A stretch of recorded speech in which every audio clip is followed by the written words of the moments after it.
Economic prosperity requires effective teamwork.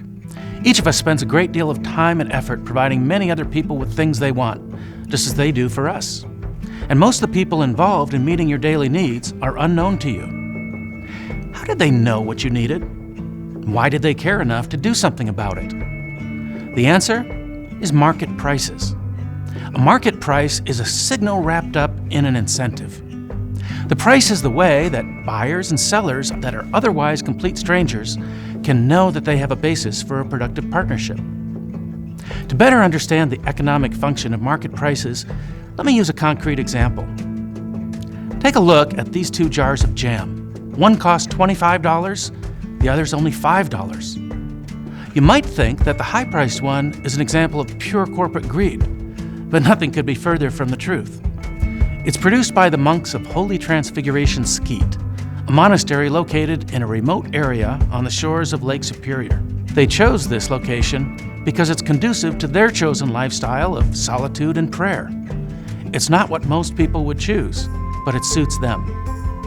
But like the rest of us, they still have bills to pay and they need a source of income. When they saw the wild thimbleberry that flourishes in that part of the world, the idea for a small business was born. They pick the berries, process them, and sell them in their local store called the Jam Pot. It's one of my favorite places to stop on when I'm vacationing in Michigan's Upper Peninsula. The $25 price that the monks charge is an accurate reflection of how hard it is to make.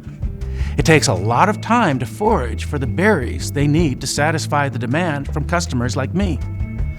Once those most productive areas have been picked over, they have to go further afield to forage the less productive areas.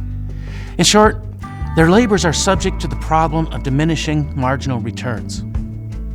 Furthermore, this general scarcity is compounded by the unpredictability of each year's harvest. Perhaps an illness at the monastery takes some of the monks out of the field, or the introduction of a new and more profitable substitute product raises the opportunity cost of producing thimbleberry jam. It could be an increase in the price of sugar, or maybe just bad weather. Whatever these changing circumstances, the resulting scarcity is communicated to potential customers indirectly in the form of higher prices.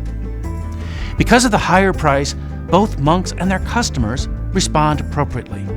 Monks make greater efforts to increase their production, and their customers reduce consumption either by using less of it or switching to a cheaper and more abundant substitute.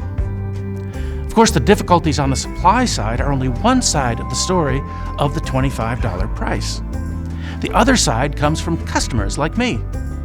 Why am I willing to pay so much when the alternative, raspberry jam, is so much cheaper? Raspberries are a close relative of the thimbleberry, and because they can be cultivated and mass-produced, they're much more abundant.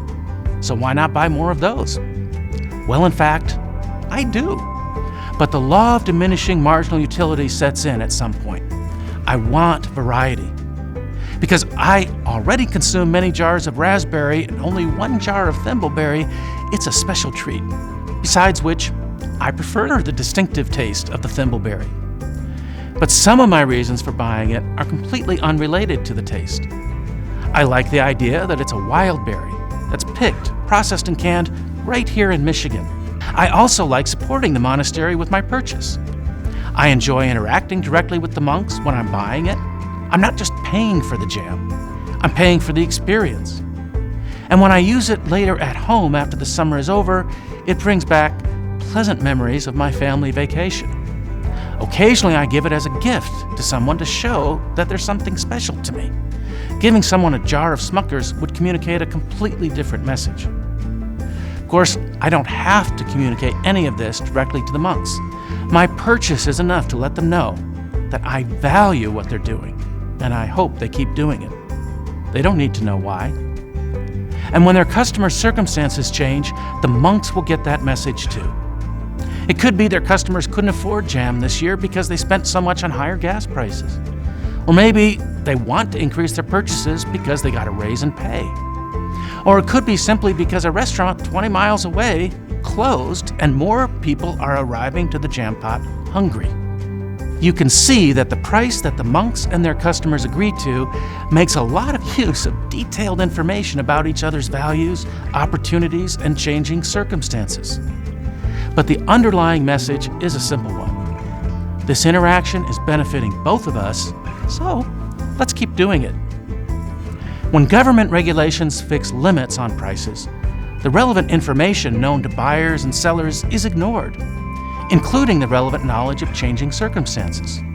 It's as if the weatherman arbitrarily decided to forecast clear skies every Tuesday, in spite of actual changes in conditions. Anyone acting on that forecast would regret it every time it rained. How long before they simply stopped listening? A market price reveals the truth about scarcity and motivates us to take the appropriate action. We should let prices perform their function in the economy so that each of us can better perform ours.